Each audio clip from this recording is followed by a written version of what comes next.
భారత ప్రభుత్వ వాణిజ్య పరిశ్రమల మంత్రిత్వ శాఖ పరిధిలోని జాతీయ పసుపు బోర్డు 2026-27 ఆర్థిక సంవత్సరానికి గాను తన అభివృద్ధి కార్యక్రమాలను అధికారికంగా ప్రారంభించినట్లు ప్రకటించింది.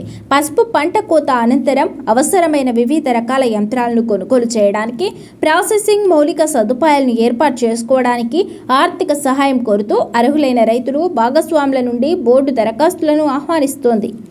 వ్యూహాత్మక చొరవ ప్రత్యేకంగా పసుపు పండించే రైతులు, రైతు ఉత్పత్తిదారుల సంఘాలు, రైతు సంఘాలు, ఇతర అర్హులైన లబ్ధిదారులకు ఎంతో మేలు చేకూర్చనుంది. కోత అనంతర యాంత్రీకరణకు ఆర్థిక రాయితీ కల్పించడం ద్వారా మార్కెట్లో పసుపు నాణ్యతను పెంచడం, విలువ ఆధారిత ఉత్పత్తుల తయారీ, దేశీయ మార్కెట్తో పాటు అంతర్జాతీయ మార్కెట్లో భారతీయ పసుపు ఉత్పాదకతను, పోటీతత్వాన్ని గణనీయంగా పెంచడం ఈ పథకం ప్రధాన లక్ష్యాలు. దరఖాస్తుల స్వీకరణ ప్రారంభం జూలై 22, 2026 ఉదయం 9 గంటలకు.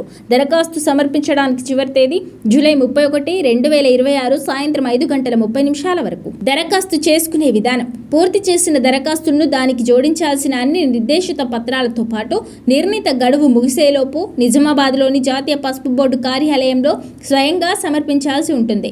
ఈ పథకం కింద దరఖాస్తులను ముందుగా వచ్చిన వారికి ముందుగా ప్రాధాన్యత ప్రాతిపదికన మాత్రమే పరిగణించనున్నారు.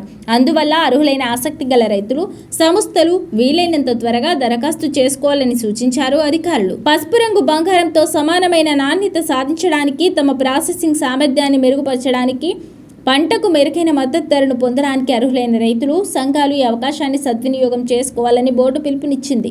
మరింత సమాచారం, సంప్రదింపుల కోసం దరఖాస్తు ప్రక్రియ, అర్హతలు లేదా ఇతర మార్గదర్శకాలపై ఏవైనా సందేహాలుంటే నిజామాబాద్లోని ఆర్యనగర్లో ఉన్న ప్రధాన జాతీయ పసుపు బోర్డు కార్యాలయాన్ని నేరుగా సంప్రదించవచ్చు.